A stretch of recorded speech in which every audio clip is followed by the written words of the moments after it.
Episode 229. ஆதினின் அறையில் ஆதன் ஒரு பக்கம் தியானத்தில் இருந்தார். மறுபக்கம் சோமன் 8வது வாரியர் லெவல் சக்திக்கு தியானத்தில் இருந்தான். அவன் சேர்த்து வைத்திருந்த சக்தி ஆற்றல் அவனை மிகவும் வேகமாக 8வது வாரியர் லெவலுக்கு அழைத்து சென்றது. சோமன் அவனது தியானத்தில் இருந்து எழுந்து மீண்டும் வேங்கையனிடம் சென்று கிண்டல் செய்து மெல்லமாக பேசி சிரித்துக் கொண்டிருந்தான். அப்போது ஆதனின் உடம்பில் ஒரு பிரகாசமான ஒளி எரிந்தது. அப்போது ஆதன் மெல்ல கண் திறந்து பார்த்தான். அப்போது அவன் முன்பு அந்த டிராகன் எலும்பு பறந்து கொண்டிருந்தது. அதுவும் பிரகாசமாக மின்னிக் கொண்டிருந்தது. அது ஆதன் அந்த பீமன் வம்சத்து போட்டியில் வென்று கிடைத்த டீமன் டிராகன் எலும்புதான். இப்போது ஆதனின் மாஸ்டர் ஆஃப் மாஸ்டர்ஸ் முதல் டெக்னிக் நிலையான இடத்தில் இருந்தது. அதனால்தான் ஆதனை அடுத்த லெவலுக்கு கொண்டு செல்ல அந்த டிராகன் எலும்பு ஆதனுக்கு முன் வந்து பிரகாசித்துக் கொண்டிருந்தது. அதை பார்த்த சோமன், அங்க பாத்தியாடா மொட்டை, ஆதன் அந்த டிராகன் எலும்பை எப்படி காத்துல பறக்க விட்டுட்டு இருக்கான்னு. எனக்கு தெரிஞ்ச ஆதன் அந்த ஐயா கிட்ட மந்திர சக்தி ஏதோ பழகிட்டு வந்துட்டான் போல. இனி பாரு, யாரு வந்தாலும் ஆதன் அடிச்சு பறக்க விட மாட்டான், பார்த்தே பறக்க விட போறான் பாரு என்று கூறினான். அதை கேட்ட வேங்கையன், ஏண்டா கொஞ்ச நேரம் பேசாம தான் இருடா, சும்மா ஏதாவது சொல்லிட்டே இருக்க, அங்க என்ன நடக்குதுன்னு பாக்கலாம் இரு என்று கூறினான். அப்போது ஆதன் மெதுவாக தனது கண்களை திறந்து அந்த எலும்பை தனது கையில் பிடித்ததும் அந்த எலும்பு பிரகாசிப்பது மறைந்து போனது. ஆதன் அந்த எலும்பை தனது கைக்குள் வைத்து ஒரு அழுத்து அழுத்தினான். அந்த எலும்பு அப்படியே பொடி பொடியாக போனது. அதை பார்த்து ஆதன் சிறு புன்னகை செய்துவிட்டு அந்த மாஸ்டர் ஆஃப் மாஸ்டர்ஸ் டெக்னிக் 2வது லெவல் மந்திரத்தை தனது மனதிற்குள் சொல்லிக் கொண்டே இருந்தான். அப்போது ஆதன், இப்ப இந்த டிராகன் எலும்பு பவுடரை நான் என் வாயில போட்டு முழுங்கணும். அதுக்கப்புறம் இந்த மந்திரங்களை சொன்னாதான் இதோட தாக்கம் அதிகமாகி இதோட சக்தி நமக்கு கிடைக்கும். இதுல இன்னொரு நல்ல விஷயம் என்னன்னா, இந்த சக்தி மத்தவங்க கண்ணுக்கும் தெரியாது. அதோட இது நமக்கு பாதுகாப்பு கவசமா இருக்கும்னு அன்னைக்கு ஜெயராமன் ஐயா கூட சொன்னாரு என்று நினைத்து மிகவும் சந்தோஷமாக உணர்ந்தான். ஆதன் நினைத்துவிட்டு அவன் கையில் இருந்த எலும்பு பவுடரை தனது வாயில் போட்டுக்கொண்டு மெல்ல மெல்ல விழுங்கினான். அந்த பவுடரும் மெல்ல மெல்ல அவனது உடம்பில் இருக்கும் எல்லா உறுப்புகளுக்கும் செல்ல ஆரம்பித்தது. அடுத்த நாள் மாலை வரை அந்த பவுடர் சக்தி ஆற்றலை ஆதனின் உடம்புக்குள் மெல்ல மெல்ல கொடுத்து கொண்டே இருந்தது. இது என்ன, ஒரு நாள் உடம்புக்குள்ள போயிட்டு இருக்கு, இந்த 2வது லெவல் ரொம்பவே மெதுவா போயிட்டு இருக்கே, இதோட சக்தியும் பாதுகாப்பு கவசமும் பலம் வாய்ந்த ஒன்னா இருந்தா போதுண்டா சாமி என்று நினைத்தான் ஆதன். அந்த எலும்பு பவுடர் ஆதனின் உடம்புக்குள் இருக்கும் நெருப்பு சக்தி ஆற்றலுக்கு வந்தடைந்தது.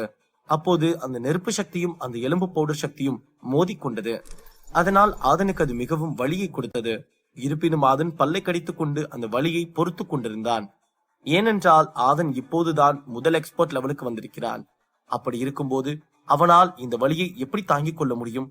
ஏனென்றால் 4வது 5வது எக்ஸ்பர்ட் லெவலில் இருப்பவர்களே இந்த மாஸ்டர் ஆஃப் மாஸ்டர்ஸ் டெக்னிக் சக்தியை படித்தால் உடல் வலி தாங்க முடியாமல் அவதிப்படுவார்கள். அப்படி இருக்கும்போது ஆதன் இதை எடுத்து முதல் லெவல் முடித்திருப்பது மகத்தான செயலாகும். இந்த 2வது சக்தியும் ஆதனின் ஒரு புதிய ஆரம்பத்திற்கான விதையாகும். ஏனென்றால் ஆதன் இன்னும் பல விஷயங்களை, சக்தி ஆற்றல்களை பெற வேண்டியது இருக்கிறது. அப்படி இருக்கும்போது இந்த வழியை கூட ஆதனால் பொறுத்து கொள்ள முடியவில்லை என்றால் மாஸ்டர் ஆவதற்கு ஆதன் இதை போல் பல மடங்கு வழியை தாங்கிக் கொள்ள வேண்டும். ஆதனின் வலியும் நேரமும் மெல்ல மெல்ல நகர ஆரம்பித்தது. ஆதன் அந்த வழியை சிறிது நேரத்தில் பொறுத்து கொள்ளும் சக்தியை அந்த டிராகன் எலும்பு அவனுக்கு கொடுத்தது. அதன் பிறகு ஆதனுக்கு அந்த சக்தியை தனது உடலில் பெற்றுக்கொள்ள அவனுக்கு எந்த ஒரு கஷ்டமும் தெரியவில்லை. இப்படியே 3 நாட்கள் எந்த ஒரு ஓய்வும் எடுக்காமல் தொடர்ந்து செய்து கொண்டிருந்தான். அதன் பிறகு ஆதன் சத்தமிட்டு கத்தினான். அந்த சத்தம் கேட்டதும் அவனது ரூமுக்கு வெளியே நின்று கொண்டிருந்த சோமனும் வேங்கையனும் வேகமாக ரூமுக்குள் வந்து ஆதனை பார்த்தார்கள். ஆதன் அந்த இருவரையும் பார்த்து, ஒரு வழியா அந்த டாஸ்கை முடிச்சிட்டா என்று சந்தோஷமாக கூறினான். அப்படியா, அப்போ இந்த சத்தம் பத்தாதே, இன்னும் கத்து. இல்ல நீ கத்த மாட்ட, நானே கத்தன இரு என்று சோமன் கூறிவிட்டு கத்தினான். அதை கேட்டு வேங்கையனுக்கும் ஆதனுக்கும் காதே வலிக்க ஆரம்பித்தது. அப்போது ஆதன் சோமனை பார்த்து, டே நீ எதுக்குடா இப்படி கத்திட்டு இருக்க, காதெல்லாம் வலிக்குதுடா என்று கூறினான். சோமன் சிரித்து விட்டு, இப்படிதானே எங்களுக்கு இருந்திருக்கோம், நீ அப்படி கத்துறதா இருந்தா போய் மதுரா அகாடமி மலையிலயோ இல்ல ஏதாவது காட்டுக்குள்ளேயோ கத்திருக்க வேண்டியதானே என்று கூறினான். அதை கேட்டு ஆதன் சிரித்தான். அந்த எலும்பு டிராகன் பவுடர் ஆதனின் நெருப்பு சக்தியோடு இணக்கமாகி இருப்பதை உணர்ந்தான். அதன் பிறகு ஆதன் சற்றும் தயக்கமில்லாமல் அந்த டிராகன் எலும்பு பவுடரை அவனது உடம்புக்கு கவசமாக்கும் பணியை மேற்கொள்ள ஆரம்பித்தான். அதை பார்த்த சோமன், பாத்தியாடா மொட்டை, 4 நாள்ல இங்கேயே உட்காந்துருந்தான், இப்ப எந்திரிச்சிட்டான்னு சந்தோஷப்பட்டோம், டபக்குன்னு மறுபடியும் போய் தியானம் பண்ண உட்காந்துக்கிட்டான். இவன் அடுத்த வாட்டி கண் முழிக்கும் போது நம்ம 2 பேரும் எங்கேயாவது வெளியே போயிடலாம், அப்ப என்ன பண்றான்னு பாக்கலாம் என்று கூறினான். அதை கேட்டு வேங்கையன் சிரித்துக் கொண்டே அந்த ரூமில் இருந்து வெளியே சென்றான். அப்போது ஆதனை சுற்றி ஒரு சக்தி ஆற்றல் வந்து அவனது உடம்பை கவர் செய்தது. அதன் பிறகு அந்த டிராகன் எலும்பு பொடியை ஆதனின் கவசமாக மாற்ற ஆரம்பித்தது. ஆதனும் அந்த மாற்றங்களை உணர்ந்தான். சோமனும் சிறிது நேரம் ஆதனுடன் இருந்துவிட்டு அந்த அறையிலிருந்து வெளியே சென்றான். மறுபக்கம் அரசபுரத்து மாஸ்டர் இறந்தது அங்கிருந்த மக்கள் யாரும் ஏற்றுக்கொள்ளவே முடியாமல் வருத்தத்தில் இருந்தார்கள். அவர் இறந்து போனது அங்கிருந்த சிலருக்கு வீட்டுக்கு சென்றும் துக்கத்தை அடக்க முடியாமல் வருத்தத்தில் இருந்தார்கள். சிலர் அரசபுரத்து மாளிகையில் இருந்தும் சந்தோஷமாக உணர்ந்து கொண்டிருந்தார்கள். அதேபோல் அங்கிருந்த சிலருக்கு அரசபுரத்தை சேர்ந்தவன் தற்காலிகமான மாஸ்டர் என்பதும் வருங்காலத்தில் வேறு ஒருவன் மாஸ்டர் என்ற வெறுப்புணர்வோடு இருந்தார்கள். அதன் பிறகு 3 நாட்களுக்கு பிறகு ஒரு செய்தி கிளம்பியது. அது என்னவென்றால், விஜயன் அவரது குடும்பத்துடன் இரவோடு இரவாக அரசபுரத்து அரண்மனையை விட்டு சென்று விட்டார். இப்போது அவரும் அவரது குடும்பமும் எங்கிருக்கிறது என்று கூட யாருக்கும் தெரியவில்லை என்றும் மக்கள் வாய்க்கு வந்தவாறு பேசிக் கொண்டிருந்தார்கள். இந்த செய்தி உண்மையா பொய்யா என்று அங்கிருந்து யாரும் விசாரிக்காமல் காட்டுத்தீ போல் அந்த செய்தி அனைவரிடமும் பரப்பிக் கொண்டிருந்தார்கள். அது உண்மையா இல்லையா என்று அரசபுரத்து அரண்மனையை சேர்ந்தவர்கள் மட்டுமே அறிவார்கள். மறுபக்க மாதன் அந்த தியானத்தை மற்றொரு நாள் செய்து கொண்டிருந்தான். அப்போது அந்த ரூமுக்கு வெளியே சோமனும் மேங்கையனும் பேசிக் கொண்டு வந்தார்கள். அப்போது அந்த ரூமில் இருந்து சிவப்பு நிறமான சக்தி பிரகாசமாக எரிந்து கொண்டிருந்தது. ஆதனின் நெருப்பு சக்தி அந்த ரூமையை கட்டுப்பாட்டில் வைத்திருந்தது. அந்த நெருப்பு சக்தி நேரத்துக்கு நேரம் வலிமையாகிக் கொண்டே இருந்தது. அந்த ரூமில் இருக்கும் பொருட்கள் எல்லாம் அந்த நெருப்பு சக்தியின் தாக்கத்தில் உருகிக் கொண்டிருந்தது. ஆதனின் உடம்பில் சிவப்பு நிறமான பாதுகாப்பு கவசம் வந்து அவன் மீது மீண்டும் அந்த நெருப்பு தாக்கமும் நெருப்பு எதுவும் செய்யாமல் இருந்தது. அந்த கவசத்தில் நெருப்பின் படம் பொறிக்கப்பட்டிருந்தது. அந்த சிவப்பு நிறமான கவசத்தையும் ஆதன் அவனது இடத்திலிருந்து எழுந்து ஒரு வாரியர் கார்டு போல நின்று கொண்டிருந்தான். ஆதன் அந்த கவசத்தை பார்த்துவிட்டு, அடி சக்க, இந்த கவசத்துக்காக 5 நாள் இல்லடா 10 நாள் கூட காத்திருக்கலாம் போல இருக்கே என்று சந்தோஷமாக கூறினான். அப்போது அந்த ரூமில் நெருப்பு தாக்கம் மெல்ல மெல்ல குறைய ஆரம்பித்தது. அதை பார்த்த சோமனும் வேங்கையனும் ரூமுக்குள் சென்று ஆதனை பார்த்து மிகவும் சந்தோஷமாக உணர்ந்தார்கள். ஆதனே, இந்த கவசம் உனக்கு சூப்பரா இருக்குடா. பார்க்க ஏதோ வாரியர் மாதிரியே தெரியுறடா. ஆனா அவன் பேர் என்னன்னு மறந்துட்டேன். சரி, அது எதுக்கு இப்போ? உண்மையாலுமே சூப்பரா தாறுமாறா இருக்கு ஆதன் என்று கூறினான் சோமன். அதை கேட்டு ஆதன் சிறு புன்னகை செய்தான். அப்போது வேங்கையின் ஆதனை பார்த்து, இப்ப இந்த கவசம் எவ்வளவு சக்தி வாய்ந்த தாக்குதலை தாங்கும் ஆதன் என்று கேட்டான். நான் இப்போதைக்கு முதல் எக்ஸ்பர்ட் லெவல் சக்தியில் அடிக்கிறவன் சக்திய எந்த பவரும் இல்லாம தாங்க முடியும்டா. ஆனா இதை இன்னும் வலிமைப்படுத்த வேண்டியது இருக்கு. அதை செஞ்சு இந்த கவசத்துக்கு முழு சக்தி கொண்டு வந்துட்டா எனக்கு தெரிஞ்சு 2வது அப்புறம் 3வது எக்ஸ்பர்ட் லெவல் சக்தியில இருக்கவன எந்த சக்தியும் இல்லாம இதை வச்சு தாக்க முடியும்டா என்று கூறினான் ஆதன். அதை கேட்ட வேங்கையனும் சோமனும் மிகவும் சந்தோஷமாக உணர்ந்தார்கள். அப்போது சோமன் ஆதனை பார்த்து, சரி, இப்ப அதுக்கு உட்கார்ந்து மறுபடியும் தியானம் பண்ண போறியா என்று கிண்டலாக கேட்டான். டே, நான் என்ன யோகியாடா எப்ப பார்த்தாலும் தியானம் பண்றதுக்கு? வாங்கடா வெளியில போலாம், சூரியனை பார்த்தே ரொம்ப நாள் ஆச்சு என்று கூறினான் ஆதன். அப்படியா? நான் வேணா ஜன்னலை திறந்து விடுறேன், ரூமுக்குள்ளே இருந்து சூரியனை பாரு என்று கிண்டலாக கூறினான் சோமன். அதை கேட்ட ஆதன் ஏதும் பேசவில்லை. அதை பார்த்த வேங்கையன், ஓஹோ, சோமனை ஆஃப் பண்ணுனா அவன் ஏதாவது கேட்டா எதுவும் பேசாம போயிடணுமா? இத்தனை நாளா அது தெரியாம போச்சு எனக்கு. இனி பாத்துக்கிறேன் என்று கூறினான். அதை கேட்ட ஆதன் சிரித்தான். சோமன் வேங்கையனை பார்த்து, டே மொட்டை, நான் எல்லாத்துக்கிட்டையும் ஒரே மாதிரி இருக்க மாட்டேன்டா, புரிஞ்சுக்கோ. நீ பேசாம மட்டும் இருந்தேனா உன் மண்டைக்கு மேல ஒரு சிவப்பு பணியாரம் வந்துடும். அது எப்படி வரும்னு கேட்காத, ஏன்னா அது எப்படி வரும்னு நீ வந்த நாள்ல இருந்து உனக்கு செஞ்சுட்டு தான் இருக்கேன் என்று கூறிவிட்டு ஒரு கொட்டு வைத்தான். அதை பார்த்த ஆதன் சிரித்துவிட்டு ரூமை விட்டு வெளியே வந்து நின்றான். அப்போது அந்த பக்கம் இருந்து ஒரு குரல் வந்தது, ஆதன் என்று. அதை கேட்டதும் ஆதன் திரும்பி பார்த்தான். அங்கு பருள் நின்று கொண்டிருந்தாள். அவள் கண்ணுக்கு மை போட்டுக் கொண்டு அழகான ஒரு வெள்ளை நிறமான உடை அணிந்து கொண்டு ஒரு தேவதை போல நின்று கொண்டிருந்தாள். ஆதன் பருளை பார்த்து, சொல்லு பருள், நானும் உன்னை பார்த்து ரொம்ப நாள் ஆச்சு, நீயும் இந்த கொஞ்ச நாள் ரொம்ப அழகா மாறிட்ட போல இருக்கு என்று கேட்டான். அப்படிலாம் இல்ல ஆதன், நான் எப்பவும் போலதான் இருக்கேன் என்று கூறினாள் பருள். சரி சொல்லு பருள், என்ன விஷயம், எதுக்கு என்ன கூப்பிட்ட என்று கேட்டான் ஆதன். பருள் ஆதனை தலை முதல் கால் வரை பார்த்துவிட்டு, என்ன ஆதன், முன்னாடி இருந்ததை விட இப்போ சக்தி ஆற்றல் இன்னும் அதிகமாயிருச்சு போல என்று கேட்டாள். ஆமா பருள், இப்ப எக்ஸ்பர்ட் லெவலுக்கு முன்னேறிட்ட. சரி, நீ எங்கேயோ வேகமா கிளம்புற மாதிரி இருக்கு, எங்க கிளம்பிட்ட என்று கேட்டான் ஆதன். சூப்பர் சூப்பர் ஆதன். ஆமா ஆதன், நம்ம மதுரை அகாடமி மலைக்கு மேல நிறைய டீமன் பீஸ்டுகள் வந்து அட்டகாசம் பண்ணிட்டு இருக்குதாமா, அதை கொல்றதுக்கு தான் கிளம்பிக்கிட்டு இருக்கேன் என்று கூறினாள் பருள். அப்படியா? கொல்றதுக்கு நீ போற அளவுக்கு அங்க டீமன் பீஸ்டுகள் வந்துருச்சா என்ன? அங்க என்ன பிரச்சனை என்று கேட்டான் ஆதன். அந்த கொடுமை ஏன் கேக்குற ஆதன், கடந்த 2 நாளா அந்த மதுரை அகாடமி மலையில பீஸ்ட் வந்து அட்டகாசம் பண்ணிட்டு இருக்கு. நான் அது தெரியாம போய் அங்க ஒரு பீஸ்ட் கிட்ட மாட்டிருப்பேன். நல்ல வேலை, அங்க இருந்த ஒருத்தன் என்ன காப்பாத்திட்டான். அது மட்டும் இல்ல ஆதன், அங்க பல பேரோட உயிரை இந்த டிமானிக் பீஸ்ட் காவு வாங்கிருச்சு. அதனால எக்ஸ்போர்ட் லெவல்ல இருக்க வீரர்கள் எல்லாம் அந்த மலைக்கு போக சொல்லி அறிவிப்பு வந்திருக்கு என்று கூறினாள் பருள். அதை கேட்ட ஆதன், அப்படியா, அவ்வளவுதானா இல்ல வேற ஏதாவது தகவல் கிடைச்சிருக்கா? ஏன்னா நீயே பயந்து வந்துட்டேன்னு சொல்ற, அப்ப நம்ம மதுரை அகாடமி வேற ஏதாவது பிளான் பண்ணிருப்பாங்கல்ல என்று கேட்டான் ஆதன். பருள் யோசித்து பார்த்து விட்டு, ஆமாமா ஆதன், இந்த விஷயம் எல்லா வம்சங்களுக்கும் போயிருக்கு. இந்த டிமானிக் பீஸ்ட கொல்றதுக்கு அவங்க கிட்டயும் மதுரை அகாடமி உதவி கேட்டிருக்காங்க. இந்த ரணகலத்திலயும் நம்ம மதுரை அகாடமி சொல்லுது, இது அந்த டிமானிக் பீஸ்ட கொல்றது மட்டும் இல்ல, இது எல்லாம் உங்களுக்கு ஒரு ட்ரைனிங் மாதிரி, போங்க போங்க போய் கொன்னுட்டு ட்ரைனிங் எடுத்துட்டு வாங்கன்னு சொல்றாங்க ஆதன் என்று கூறினாள். ஆமாமா பருள், இதுவும் ஒரு வித்தியாசமான ட்ரைனிங் தான். ஏன்னா இந்த மாதிரி ரொம்ப சக்தி வாய்ந்த மிருகங்கள் கூட மோதினாதான் நம்ம சக்தி என்னன்னு நமக்கு தெரியும். அப்புறம் நம்ம இந்த டிமானிக் பீஸ்ட கொன்னா அதுல இருந்து வர்ற பொருளை கூட நம்ம எடுத்துக்கலாம்ல என்று கூறினான் ஆதன். அதை கேட்ட பருள், ஆமா ஆதன், சரி நீயும் உன் ஃப்ரெண்ட்ஸ் எல்லாரும் வர்றீங்களா, எல்லாரும் ஒன்னா போலாம் என்று கேட்டாள். ஆதன் திரும்பி வேங்கையனையும் சோமனையும் பார்த்தான். வேங்கையம் ஓகே, பட் சோமன் வர முடியாதுல என்று கூறினான். அப்போது சோமன், நீங்களே கூப்பிட்டாலும் நான் வரமாட்டேன், எனக்கு வேலை இருக்கு, இந்தாங்க இந்த மொட்டையை நான் அடிச்சு இழுத்துட்டு போங்க, வருவான் என்று கூறினான். வேங்கையின் சோமனை பார்த்து, எனக்கு உன்னை விட்டு தப்பிச்சா போதுண்டா சாமி, உன்னை கம்பேர் பண்ணும்போது அந்த டிமானிக் பீஸ்டே பரவாயில்லடா என்று கூறிவிட்டு ஆதனை பார்த்து, ஆதன் நான் வரேன்பா, நம்ம 3 பேரும் வாங்க போலாம் என்று கூறினான். அதை கேட்ட ஆதனும் பருளும் சிறு புன்னகை செய்துவிட்டு அங்கிருந்து பேசிக்கொண்டே அந்த மலையை நோக்கி நடக்க ஆரம்பித்தார்கள்.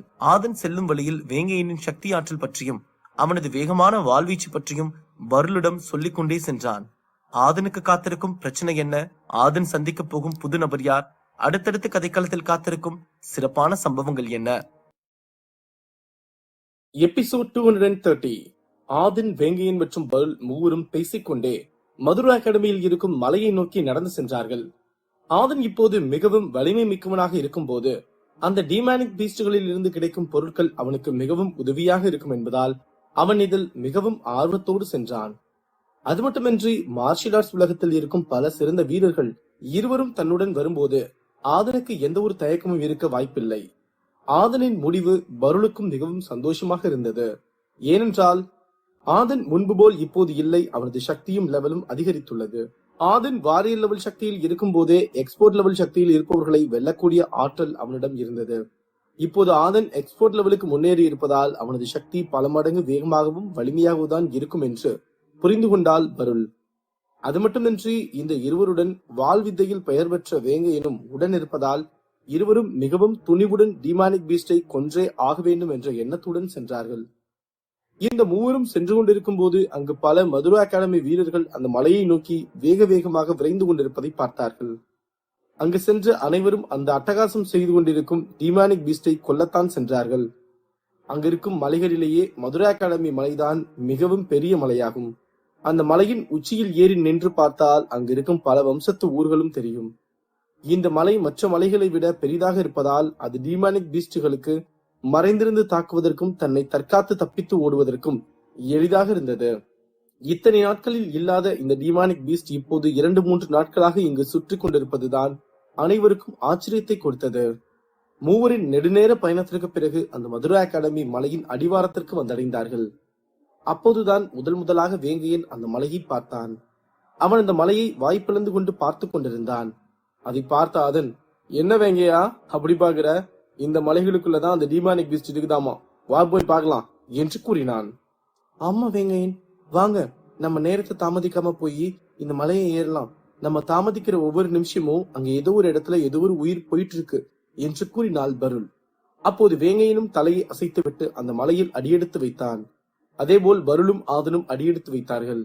ஆதனுக்கு கால் தட்டிவிட்டு அவன் விழுக சென்றான். அப்போது வேங்கையன் ஆதனை பிடித்து விட்டு, பார்த்து நட, பதட்டப்படாம வா, எது வந்தாலும் பாத்துக்கலாம் என்று நம்பிக்கை வார்த்தைகளில் கூறினான். அதை கேட்ட ஆதன் சிறு புன்னகை செய்துவிட்டு திரும்பி அந்த மலையை பார்த்தான். அப்போது அந்த மலையில் ஆங்காங்கே டிமானிக் பீஸ்டுகள் சத்தமிட்டுக் கொண்டிருப்பது கேட்டது. மூவரும் அந்த மலையை ஏறி சென்றார்கள். பாதி மலைக்கு சென்றதும் அங்கு பல எக்ஸ்போர்ட்கள் டிமானிக் பீஸ்டுகளுடன் சண்டை போட்டுக் கொண்டிருந்தார்கள். அங்கு சிலர் கூட்டமாகவும் இணைந்து சண்டை போட்டுக் கொண்டிருந்தார்கள். அந்த பீஸ்டுகள் மற்ற பீஸ்டுகளை போல் இல்லாமல் மிகவும் கோபமாகவும் வெறியோடவும் சண்டை போட்டுக் கொண்டிருந்தது. அதன் தாக்குதல்களும் அதை தாக்கும் நபர்களின் தாக்குதல்களையும் எளிதாக தடுத்து நிறுத்தியது. அது மட்டுமின்றி அங்கு சண்டை போட்டுக் கொண்டிருந்த சில வீரர்களையும் அந்த பீஸ்டுகள் வாயில் போட்டு விழுங்கியது. ஆதன் அங்கு சென்று நின்ற சில மணி நேரங்களில் பல வீரர்களை அந்த டிமானிக் பீஸ்டுகள் வாயில் போட்டு விழுங்கியது. அப்போது அந்த பக்கம் ஒரு காண்டாமிருகம் பீஸ்ட் நின்று கொண்டிருந்தது. அதன் உருவம் மிகவும் பெரிதாக இருந்தது. அது மட்டுமின்றி அதன் முகத்திற்கு முன்பு இருக்கும் கொம்பில் ஒரு வீரனை குத்தி கொன்று எரிந்துவிட்டு மீண்டும் ஒரு இரண்டாவது எக்ஸ்போர்ட் லெவல் வீரனை கொல்ல கொம்பை வைத்து குத்தி அவன் வயிற்றில் குத்தி முதுகு வழியாக வந்திருந்தது. அது அப்படியே வேறு யாரும் தன்னை தாக்க வருகிறார்களா என்று சுத்தி சுத்தி பார்த்து கொண்டிருந்தது. அந்த வீரன் காண்டாமிருகத்தின் கொம்பில் குத்தி இருந்தவாறே இறந்து கிடந்தான். அதை பார்த்த ஆதன், வாங்க நம்ம 3 பேரும் போய் அந்த காண்டாமிருகத்தை கொண்டுட்டு வந்துடலாம் என்று கூறினான். அப்போது பருள் மற்றும் வேங்கையின் இருவரும் திரும்பி அந்த காண்டாமிருகத்தை பார்த்தார்கள். அது மிகவும் கொடூரமாக நின்று கொண்டிருந்தது. இருப்பினும் பருளுக்கும் வேங்கையனுக்கும் ஆதன் மீது அளவு கடந்த நம்பிக்கை இருந்ததால் இருவரும் எந்த ஒரு மறுபேச்சும் பேசாமல் அமைதியாக அவனை பின்தொடர்ந்து சென்றார்கள். அப்போது அங்கு பயந்து கொண்டு ஒளிந்திருந்த வீரர்கள் பருளை பார்த்துவிட்டு, அங்க பாரு, மதுரை அகாடமியோட அழகான மயில் பருள் அங்க வந்துட்டு இருக்காங்க பாரு என்று உற்சாகமாக கூறினான். ஆமா மச்சான், இந்த ரணகலத்திலயும் இவ அழகு மட்டும் கொஞ்சம் கூட குறையவே மாட்டேங்குது. பா, எவ்வளவு அழகா இருக்கா பாரு மச்சான் என்று கூறினான் மற்றொரு நண்பன். ஆனா டேய், உன்னெல்லாம் அந்த டீமானிக் பீஸ்ட் கிட்டே தள்ளி விட்டு கொண்டிருக்கணும்டா. இருந்தாலும் நீ சொன்னது உண்மைதான்ல என்று கூறிவிட்டு அந்த நபரும் அவனது நண்பனும் சிரித்தார்கள். இப்படி ஒரு பக்கம் பேசிக் கொண்டிருந்தாலும் மேலும் சிலர், பருள் வந்துவிட்டால் இனி நமக்கு எந்த ஒரு கவலையும் இல்லை, அவள் சக்தியாற்றல் வைத்து பீஸ்டை கொன்று விடுவாள் என்று பேசிக் கொண்டிருந்தார்கள். அப்போது ஆதனும் வேங்கையனும் பருளுடன் இருப்பதை பார்த்து அங்கிருந்த பலருக்கும் பொறாமையாக இருந்தது. ஏனென்றால் பருள் எப்போதும் யாருடனும் சேர்ந்து சண்டை போட நினைக்க மாட்டாள். அப்படி இருக்கும்போது இந்த இருவரையும் தேர்ந்தெடுத்திருக்கிறாள் என்றால் இந்த இருவரும் பருளுக்கு நெருங்கிய உறவாகத்தான் இருக்கும் என்றே எண்ணி பொறாமையில் பார்த்து கொண்டிருந்தார்கள். அப்போது அங்கு வந்து ஒரு எக்ஸ்பர்ட் ஆதனை பார்த்து விட்டு, அவன் யாருன்னு தெரியலையா உங்களுக்கு? நல்லா பாருங்க, அது மதுரை அகாடமி வாரியர் ரேங்கிங்ல 4வது இடம் பிடிச்ச ஆதம்பா. இவனை பத்தி மதுரை அகாடமி ஆளுங்களுக்கு மட்டும் இல்ல, இன்னும் பல வம்சங்களுக்கும் தெரியும். இவன் ரொம்ப பிரபலமான ஆளுப்பா என்று கூறினான். அட, இருந்துட்டு போறான், அதுக்கு நீ பருளுக்கு ஜோடியாயிட முடியுமா என்ன? இதெல்லாம் கொஞ்சம் ஓவரா இல்ல என்று கேட்டான் ஒரு எக்ஸ்பர்ட். அதை கேட்ட ஆதனை பற்றி பேசிய எக்ஸ்பர்ட், டேய், அவங்க 2 பேரும் ஜோடின்னு நீங்க தாண்டா பேசிட்டு இருக்கீங்க. ஏன், அவங்க 2 பேரும் நல்ல ஃப்ரெண்ட்ஸா கூட இருக்கலாம்ல என்று கூறினான். அதை கேட்டு அவனிடம் யாரும் ஏதும் பேச்சு கொடுக்காமல் முகத்தை திருப்பிக் கொண்டு நின்று கொண்டிருந்தார்கள். அதை பார்த்த அந்த எக்ஸ்பர்ட் தலையில் அடித்துக் கொண்டு அங்கிருந்து சென்று விட்டான். அப்போது ஆதன் திரும்பி அந்த வீரர்களை பார்த்தான். அவர்கள் ஆதனை கோபத்துடனும் வெறுப்புடனும் பார்த்து கொண்டிருப்பதை பார்த்துவிட்டு, பயந்து பேடி மாதிரி ஒளிஞ்சிட்டு இருக்கும் போது கூட நல்ல புத்தி வரமாட்டேங்குது பாரு என்று நினைத்து விட்டு வரட்டு சிரிப்பு சிரித்தான். பருள் திரும்பி அங்கிருந்த வீரர்களை பார்த்து விட்டு ஆதனை பார்த்து, என்ன ஆச்சு ஆதன், ஏன் இப்படி பார்த்துட்டு இருக்க என்று கேட்டாள். ஒரு ரசிகர் படை இங்கேயும் வந்துட்டாங்க போல, அதனால அவங்க கிட்ட இருந்தும் இந்த பீஸ்டுகள்ட்ட இருந்தும் நீதான் என்ன காப்பாத்தணும் என்று சிறு புன்னகையுடன் கூறினான் ஆதன். அதை கேட்ட பருள் சிறு புன்னகை செய்து விட்டு, உன் சக்தி என்னன்னு நான் பார்க்க வந்தா நீ என்கிட்ட உதவி கேட்கிற, இது உனக்கே வேடிக்கையா இல்ல என்று கேட்டாள். அதை கேட்டு இருவரும் சிரித்தார்கள். அப்போது அந்த காண்டாமிருகம் சத்தமிட்டு கத்தியது. அதில் அந்த மலையை நடுக்கம் கண்டது. அங்கிருந்த வீரர்கள் எல்லாம் உயிர் தப்பித்தால் போதும் என்று ஓடி சென்றார்கள். ஆதன் தனது டிராகன் ஈட்டியை எடுத்து நின்றான். வேங்கையும் தனது வாளை எடுத்து நின்றான். பருளும் தனது கோடாலியை எடுத்து நின்றாள். ஆதன் சற்றும் தாமதிக்காமல் அவனது டிராகன் ஈட்டியை அந்த காண்டாமிருகத்தை நோக்கி எறிந்தான். அந்த ஈட்டி மிகவும் வேகமாக சென்றது. அந்த ஈட்டி அந்த காண்டாமிருகத்தின் வாயில் பட்டது. ஆனால் அந்த மிருகத்திற்கு ஏதும் ஆகவே இல்லை. அதை பார்த்த ஆதன் பேரதிர்ச்சி அடைந்தான். இந்த மிருகம் ரொம்ப சக்தி வாய்ந்த ஒன்னாதான் இருக்கும் போல, ஏன்னா ஏன் ஈட்டி குத்தி கூட இதுக்கு ஒன்னும் ஆகலையே என்று நினைத்து ஆச்சரியமாக பார்த்து கொண்டிருந்தான் ஆதன். அதை பார்த்த வேங்கையிலும் பருளும் அவரவர் ஆயுதத்தை எடுத்து அந்த மிருகத்தை நோக்கி எறிந்தார்கள். அந்த 2 ஆயுதமும் அந்த மிருகத்தின் மீது பட்டதும் அதன் உடம்பு நடுங்க ஆரம்பித்தது. அதன் பிறகு அது சத்தமிட்டு கத்திவிட்டு அது பருளையும் வேங்கையினையும் நோக்கி ஓடி வந்தது. அதை பார்த்த ஆதன் தனது ஈட்டியில் லைட் சக்தியை எடுத்து அந்த மிருகத்தை நோக்கி தாக்கினான்.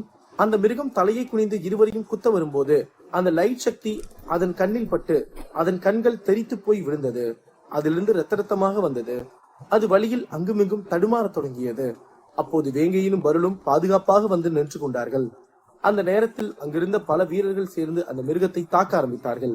அது மட்டுமின்றி ஆங்காங்கே சின்ன சின்ன பீஸ்டுகளுடன் அனைவரும் சண்டை போட்டு அதை கொன்று கொண்டிருந்தார்கள். இந்த மலைக்கு மதுரை அகாடமியின் மேலும் பல முக்கிய எக்ஸ்பர்ட்களும் வந்து சண்டை போட ஆரம்பித்தார்கள்.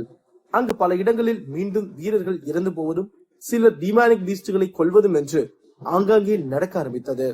அங்கிருந்த சில வீரர்களின் தாக்குதல்கள் அந்த காண்டாமிருகத்தை ஏதும் செய்யவில்லை. அதனால் அவர்கள் வேறு சின்ன மிருகங்களை தேடி சென்று விட்டார்கள். ஆனால் ஆதன், வேங்கையன் மற்றும் பருள் மூவரின் அட்டாக்கிலும் அந்த மிருகம் எண்ணற்ற காயங்களுடன் தடுமாறிக் கொண்டிருந்தது. மூவரும் தொடர்ந்து தாக்கிக் கொண்டே இருந்தார்கள்.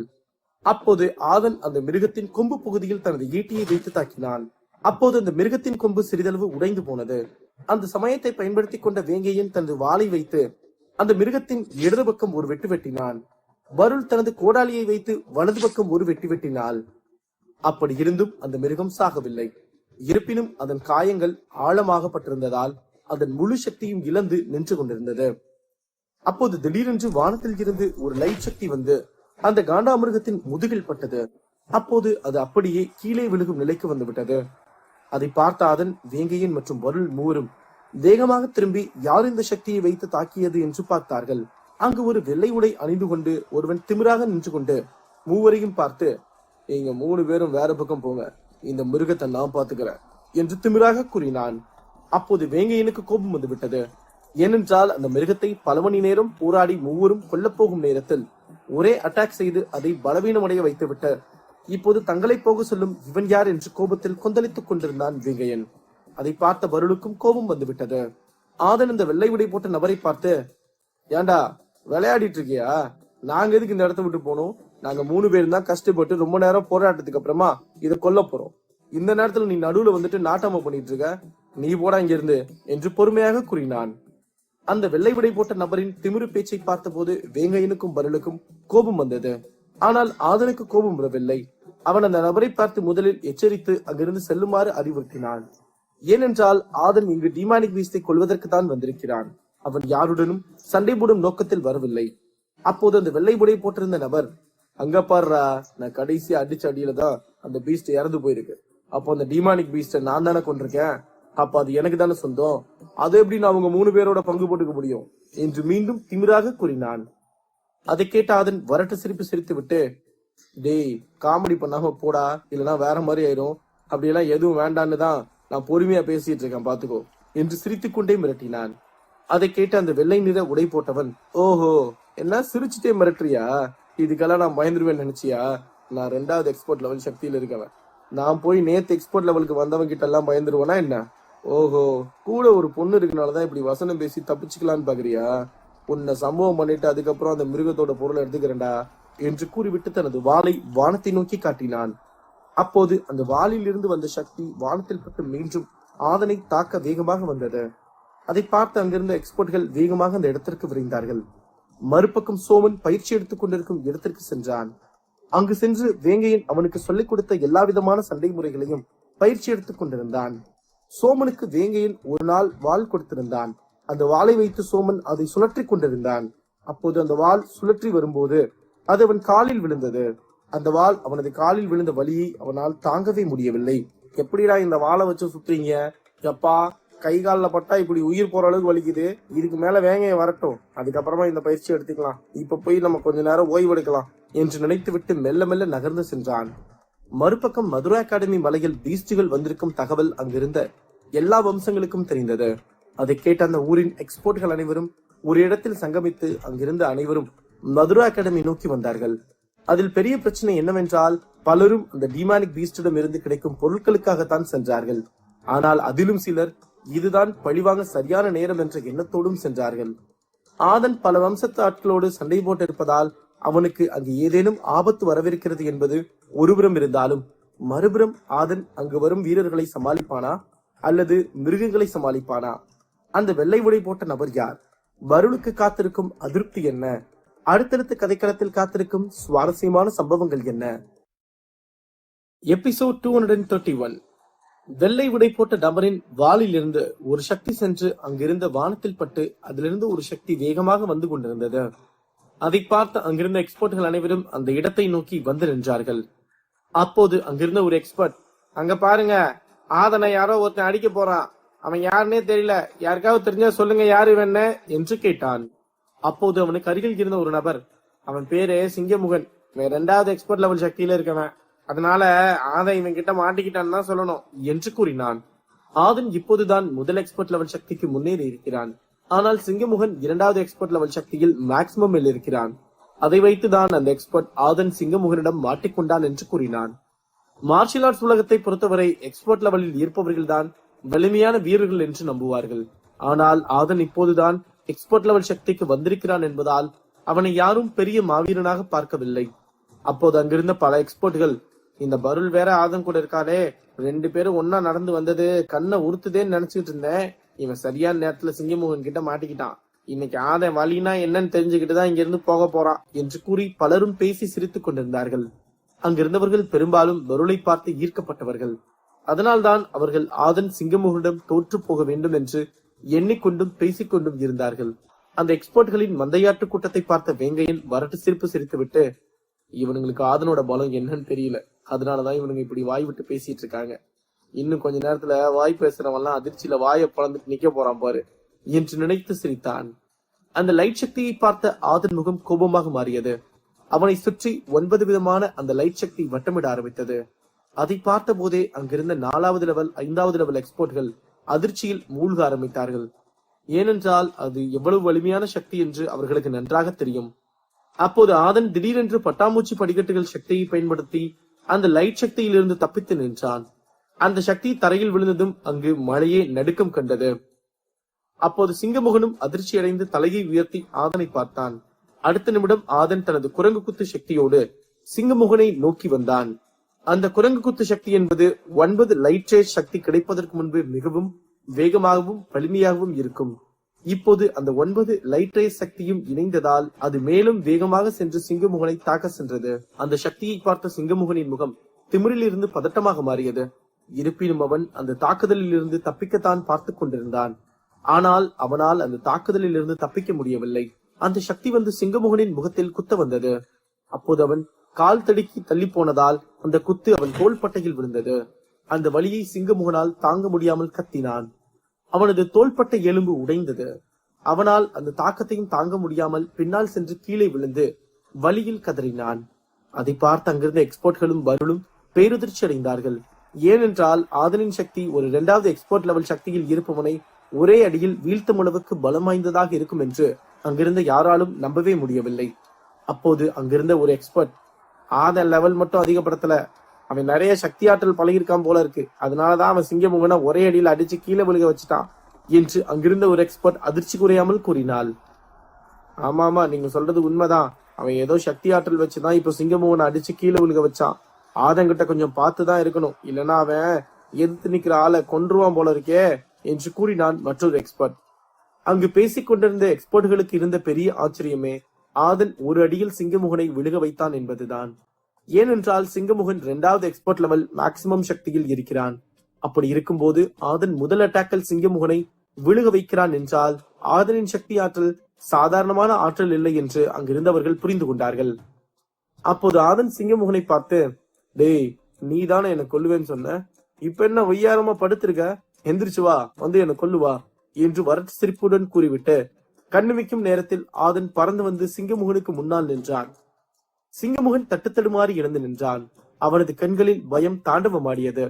ஏனென்றால் அடுத்த ஆதன் என்ன செய்ய போகிறான் என்று பயத்தில் நின்று கொண்டிருந்தான். அப்போது ஆதன் மீண்டும் அவனது லைட் சக்தியை எடுத்து கையில் வைத்தான். அதை பார்த்த சிங்கமுகன் கண்களில் பயம் மேலும் அதிகமானது. சிங்கமுகன் ஆதனை பார்த்து, நான் உன்னோட சக்தி தெரியாம உன்னை கிண்டல் பண்ணதும் கொன்றுவேன்னு வார்த்தையை விட்டதும் தப்புதான், என்னை மன்னிச்சு விட்டு ஆதன் என்று கெஞ்சினான். ஓஹோ, நீ பேசுறதெல்லாம் பேசுவ, என்னை கொல்ற அளவுக்கு ஒரு சக்தி எடுத்து தாக்குவ, ஆனா நான் மட்டும் உன்னை மன்னிச்சு விட்டுறணும் இல்லையா? அதுக்கெல்லாம் வாய்ப்பே இல்லடா. ஏன்னா நான் சண்டைக்கு முன்னாடியே உன்னை எச்சரிச்சேன், வேணாண்டா இங்க இருந்து போயிடுன்னு. நீதான் வீராப்பா உன் சக்தியை எடுத்து என்ன அடிச்ச. இப்ப அந்த அட்டாக்ல நான் மாட்டிருந்த என் உயிர் உன்கிட்ட கெஞ்சிருந்தா நீ என்ன மன்னிச்சு விட்டுருப்பியா என்று கேட்டான் ஆதன். அதற்கு சிங்கமுகன் 2 பக்கமும் தலையசைத்தான். அதை பார்த்த ஆதன், டேய், உன்னை ஆமான்னு சொல்லு, இல்ல இல்லேன்னு சொல்லு, எதுக்கு இப்படி 2 பக்கமும் ஆட்டி டென்ஷனை இன்னும் அதிகப்படுத்துற? சரி, உனக்கான பதில் என்னன்னா, நீ என்ன விட்டுருக்க மாட்ட, சத்தம் போட்டு சிரிச்சிருப்ப. இங்க இருக்க அல்ல கைங்க உன்னை பார்த்து ஆச்சரியப்பட்டிருப்பாங்க. இதுதான் நடந்திருக்கும். ஆனா நானும் நல்லவன் இல்ல, அதனால உன்னை சும்மா விட போறதில்ல என்று கூறிவிட்டு அவன் கையில் இருந்த லைட் சக்தியை சிங்கமுகனை நோக்கி தாக்கினான். அந்த சக்தி சிங்கமுகனை தாக்க செல்வதற்குள் ஆதன் தனது சாதாரணமான குத்து சக்தியை எடுத்து அவனை நோக்கி தாக்கினான். அந்த 2 சக்திகளும் அடுத்தடுத்து சென்று சிங்கமுகனின் உடம்பில் பட்டது. அந்த தாக்குதலையும் சிங்கமுகனால் தாங்க முடியாமல் தடுமாறினான். அந்த குத்தும் லைட் சக்தியும் விழுந்த அடுத்த நொடி சிங்கமுகன் பறந்து சென்று விழுந்தான். அவன் வாயிலிருந்து ரத்தம் வந்துவிட்டது. அவன் உடம்பில் இருந்த எலும்புகள் எத்தனை உடைந்தது என்று யாருக்கும் தெரியவில்லை. ஆனால் எலும்புகள் உடைந்த சத்தம் மட்டும் நன்றாக கேட்டது. அதை கேட்ட பொருள், ஆதன் இந்த அளவுக்கு சக்தி வாய்ந்தவன மாறிட்டானா என நினைத்து அவனை கண்ணிமைக்காமல் பார்த்து கொண்டிருந்தாள். ஆதனின் சக்தி சிங்கமுகனின் முழு சக்தியையும் சப்ரஸ் செய்து விட்டதை பார்த்த அங்கிருந்த எக்ஸ்பர்ட்டுகள் மிகவும் வெட்கமாக உணர்ந்தார்கள். ஏனென்றால் ஆதன் போல் ஒரு மாவீரனை நம் அனைவரும் தவறாக நினைத்து விட்டோமே என்று மிகவும் வருத்தப்பட்டுக் கொண்டிருந்தார்கள். அப்போது சிங்கமுகன் ஆதனை பார்த்து, நான் உன்கிட்ட என்னை விட்டுன்னு கெஞ்சி கேட்டு என்னை விடாம அடிச்சல, இதுக்கப்புறம் நீ எப்படி இந்த மலையை விட்டு உயிரோட போக போறேன்னு பாக்குறேன்டா என்று வெறுப்புடன் கூறினான். அதை கேட்ட வேங்கையன், டேய் சும்மா வாய் பேசி வாங்கி கட்டிக்காம உயிரை காப்பாத்திட்டு எந்திரிச்சு போடா இங்கிருந்து. இப்படி வாய் பேசிதான் அடி வாங்கி உட்கார்ந்துருக்க, சரி போ என்று கூறினான். அப்போது பருள் ஆதனை பார்த்து, ஆதன் உனக்கு எதுவும் பிரச்சனை வர்றதுக்குள்ள நம்ம இங்க இருந்து போலாவா என்று கூறினாள். அதை கேட்ட ஆதன், நமக்கு பிரச்சனையா? இல்ல எனக்கு புரியல, இவன் என்ன பண்ணிடுவான்னு பயந்துட்டு இருக்க நீ என்று குழப்பத்துடன் கேட்டாள். பருள் வார்த்தையை கேட்ட வேங்கையனும் பருளுக்கு அருகில் வந்து நின்றான். அப்போது பருள் இருவரையும் பார்த்து, இந்த சிங்கமோகனோட அண்ணன் பேரு தயாளன், அவன் 4வது எக்ஸ்பர்ட் லெவல் சக்தியில இருக்கவன். அவன் தான் நம்ம மதுரை அகாடமி எக்ஸ்போர்ட் ரேங்கிங்ல 7வது இடத்துல இருக்கவன். நீ அவனோட தம்பியை அடிச்சிருக்க, அப்ப அவன் அதை பார்த்தா உன்னை சும்மா விடுவானா சொல்லு? அவ வந்து பிரச்சனை பண்றதுக்குள்ள நம்ம இங்க இருந்து கிளம்புறதுதான் நல்லது, புரிஞ்சுக்கோ என்று கூறினாள். அதை கேட்ட வேங்கையனும் ஆதனை பார்த்து ஆதன தலையசைத்தான். பருளின் அழகான கண்களில் ஆதனுக்கு ஏதேனும் ஆகிவிடுமோ என்ற பயத்தில் இருப்பதை பார்த்த ஆதன், பருள் மிகவும் சக்தி வாய்ந்த மற்றும் ஆற்றல் சக்தி மிக்க ஒருவளாகும். அப்படி இருக்கும்போது அவளே பயப்படுகிறாள் என்றால் அந்த அளவுக்கு தயாளன் பலசாலியாகும். அது மட்டுமின்றி இப்போதுதான் ஆதன் முதல் எக்ஸ்பர்ட் லெவல் சக்திக்கு வந்திருக்கிறான். அவன் ஒரு 4வது எக்ஸ்பர்ட் லெவல் சக்தியில் இருக்கும் தயாளனை எப்படி சமாளிப்பான் என்பதுதான் பருளின் கவலையே. சரி அந்த டிமானிக் மிருகத்துல என்னென்ன பொருள் இருக்குன்னு மட்டும் பார்த்துட்டு வந்துடுறேன், அதுக்கப்புறம் நம்ம இங்க இருந்து போலாம், ஏன்னா அதுக்காக தானே இவ்வளவு சண்டை எல்லாம் போட்டோம் என்று ஆதன் சிரித்துக் கொண்டே கூறிவிட்டு அந்த காண்டாமிருகம் இறந்து கிடந்த இடத்துக்கு சென்று பார்த்தான். அங்கு ஒரு டைமண்ட் போல் ஒரு மாத்திரை இருந்தது. அதை எடுத்துக்கொண்டு ஆதன் பருளிடம் கொடுத்துவிட்டு, இந்தா பொருள், இதை வச்சுக்கோ என்று கூறினான். அதை பார்த்த பருள் திரும்பி வேங்கையனை பார்த்தாள். வேங்கையனும் தனக்கு வேண்டாம், நீயே பெற்றுக்கொள் என்பது போல் செய்கை செய்தான். பருளும் அதை சந்தோஷமாக வாங்கி கொண்டாள். அதை பார்த்த ஆதன் சிறு புன்னகை செய்துவிட்டு இருவரும் பேசிக் கொண்டிருந்தார்கள். அப்போது அங்கிருந்த எக்ஸ்பர்ட்கள் ஆதனை பொறாமையுடனும் வெறுப்புடனும் பார்த்து கொண்டிருந்தார்கள். ஆதன் நட்பு ரீதியாக பழகினாலும் அங்கிருக்கும் அனைவரும் ஆதனை தவறான கண்ணோட்டத்தில் தான் பார்த்து கொண்டிருந்தார்கள்.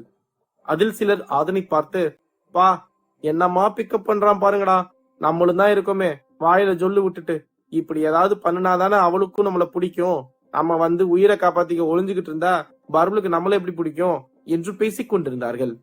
மறுபக்கம் சிலர், இந்த ஆதன் யார அடிச்சிருக்கான்னு தெரியாம இப்படி அலட்சியமா இருக்கான், சிங்கமுகன் அண்ணன் மட்டும் இங்க வந்து சிங்கமுகனை பார்த்தான்னா அதுக்கப்புறம் தான் ஆதனுக்கு பெரிய வெட்டே இருக்கு, சரி அது வரைக்கும் நல்லா சிரிச்சிட்டு இருக்கட்டும் என்று பேசிக் கொண்டிருந்தார்கள். ஆதனின் நடவடிக்கை மற்றும் அவன் நடந்து கொள்ளும் விதத்தை பார்த்த பருளுக்கு வெட்கம் வந்தது. இருப்பினும் அவள் ஏதும் தனது முகத்தில் காட்டிக் கொள்ளாமல் தொடர்ந்து பேசிக் கொண்டிருந்தாள். அப்போது அவர்களுக்கு பின்னால் இருந்து மீண்டும் ஒரு பீஸ்ட் கத்தும் சத்தம் கேட்டது. அது கேட்டதும் மூவருக்கும் இதயம் வேக வேகமாக பயத்தில் துடித்தது. அப்போது அங்கு மிகப்பெரிய ஒரு கரடி பீஸ்ட் வந்தது. அது வரும் வழியில் இருக்கும் அனைத்து மரங்களையும் பிடுங்கி எரிந்து கொண்டு வந்து கோபமாக நின்று கொண்டிருந்தது. அதை பார்த்து அங்கிருந்த எக்ஸ்பர்ட்கள் அனைவரும் அவர்கள் இருக்கும் இடத்திலிருந்து மேலும் 10-20 அடி பின்னால் ஓடி சென்று நின்று ஆதன் என்ன செய்ய போகிறான் என்று பார்த்துக் கொண்டிருந்தார்கள். ஏனென்றால் ஆதன், வேங்கையன் மற்றும் பருள் தான் அந்த மிகப்பெரிய பீஸ்டுக்கு அருகாமையில் நின்று கொண்டிருந்தார்கள். ஆதனுக்கு அதை டக்கென்று அருகில் பார்க்கவும் பேரதிர்ச்சியாக இருந்தது. அப்போது அந்த கரடி அங்கிருந்த பெரிய மரத்தை பிடுங்க தனது முழு சக்தியையும் பயன்படுத்தி கொண்டிருந்தது. அதை பார்த்த ஆதன், அந்த கரடி மரத்தை பிடுங்குற வரைக்கும் தான் நமக்கு டைம், அதுக்குள்ள நம்ம இங்க இருந்து கொஞ்சம் பின்னாடி போயிட்டா அப்புறம் அட்டாக் பண்ணிக்கலாம் என்று கூறினான்.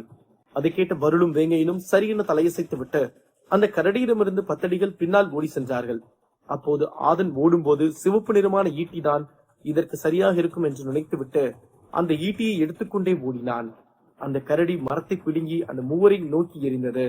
அந்த மரம் வருவதை பார்த்த ஆதன், வருள் நீ இடது பக்கம் ஓடு, அப்பதான் அந்த மரத்துல இருந்து உன்னால தப்பிக்க முடியும் என்று கூறிவிட்டு வேங்கையனை பார்த்து, மச்சான் நீ வலது பக்கம் ஓடு, அப்பதான் அந்த மரத்துல இருந்து அடிபடாம தப்பிக்க முடியும் என்று கத்தினான். ஆதன் சொன்னபடியே இருவரும் இரு திசையில் ஒரு பாதுகாப்பான இடத்திற்கு ஓடினார்கள். இப்போது அந்த மரம் ஆதனை நோக்கித்தான் வந்து கொண்டிருந்தது. அதை பார்த்த ஆதன் அப்படியே திரும்பி அந்த காற்றில் பறந்து வரும் மரத்தை பார்த்து பட்டாம்பூச்சி படிக்கட்டுகள் மூலம் மேலே பறந்து சென்று அந்த மரத்தை மிதித்து கீழே அழுத்தினான். ஆதன் கொடுத்த அழுத்தத்தில் அந்த மரம் தரைக்கு வந்தது. ஆதன் அந்த மரத்தின் மீது இருந்தான். அப்போது ஆதன் அந்த சிவப்பு நிறமான ஈட்டியை வீசுவதற்கு தயாரானான். அப்போது அங்கிருந்த எக்ஸ்பர்ட்களில் ஒருவன், அங்க பாருங்க, ஆதன் கையில இருக்க அந்த ஈட்டி சிவப்பு கலர்ல இருக்கு என்று ஆச்சரியமாக கூறினான். அட பாவி, இதையே நீ இப்பதான் பாக்குறியா? அவன் இதை ஓடி வரும்போது எடுத்துட்டான்டா. சரி, நீ எத்தனாவது லெவல் சக்தியில இருக்க என்று கேட்டான் மற்றொரு எக்ஸ்பர்ட். அந்த எக்ஸ்பர்ட், நான் 2வது எக்ஸ்பர்ட் லெவல்ல ஆரம்பத்துல இருக்கேன் என்று பெருமையாக கூறினான். அதை கேட்ட மற்றொரு எக்ஸ்பர்ட், உன் பெருமையில எருமையை விடு. ஏண்டா 2வது லெவல் சக்தியில இருக்க அந்த முதல் எக்ஸ்பர்ட் லெவல் சக்தியில இருக்கவன் என்ன பண்றான்னு கவனிக்கிற அளவுக்கு கூட ஆற்றல் இல்லையா என்ன? அது சரி, லெவல் அதிகம் இருந்தாதான் பெருமைன்னு நினைச்சிட்டு இருக்க கூட்டத்துல நீ ஒருத்தன் போல என்று முகத்தை சுளுத்திக் கொண்டு கூறினான். அதை கேட்ட அந்த எக்ஸ்பர்ட் ஏதும் பேசாமல் அங்கிருந்து சென்று விட்டான். அதை பார்த்த பல எக்ஸ்பர்ட்கள் சிரித்துவிட்டு மீண்டும் திரும்பி ஆதன் என்ன செய்கிறான் என்று உன்னிப்பாக பார்த்து கொண்டிருந்தார்கள். அப்போது ஆதன் அந்த சிவப்பு நிறமான ஈட்டியை அந்த கரடியை நோக்கி எறிவதற்கு சென்றான். அப்போது அந்த கரடி ஆதனை நோக்கி 2 அடி முன்னால் எடுத்து வைக்கவும் அந்த இடம் நிலநடுக்கம் வந்தது போல நடுங்க ஆரம்பித்தது. அப்போது ஆதனும் அந்த மரத்தில் நின்று கொண்டிருந்ததால் அவனுக்கு கால் வலிக்கியது. ஆதன் அதிலிருந்து எட்டி குதித்து நிற்கும் போது அங்கிருந்த கரடி தனது கூர்மையான நகங்களை கொண்டு ஆதனின் நெஞ்சில் அடித்து தூக்கி வீசியது. ஆதனும் பறந்து சென்று விழுந்தான். அதை பார்த்த பருள் மற்றும் வேங்கையனுக்கு மனம் பதைபதைத்தது. ஆதன் தனது கையில் வைத்திருந்த சிவப்பு நிறமான ஈட்டியையும் அவனது கையை விட்டு சென்றது. அப்போது அங்கிருந்த எக்ஸ்போர்ட்கள் ஆதனுக்கு என்னவாக போகிறது என்று அதிர்ச்சியுடன் பார்த்து கொண்டிருந்தார்கள். ஆதன் அடுத்து என்ன செய்ய போகிறான்? ஆதன் அடுத்து சந்திக்க போகும் நபர்கள் யார்? அடுத்தடுத்து கதைக்களத்தில் காத்திருக்கும் விறுவிறுப்பான நிகழ்வுகள் என்ன?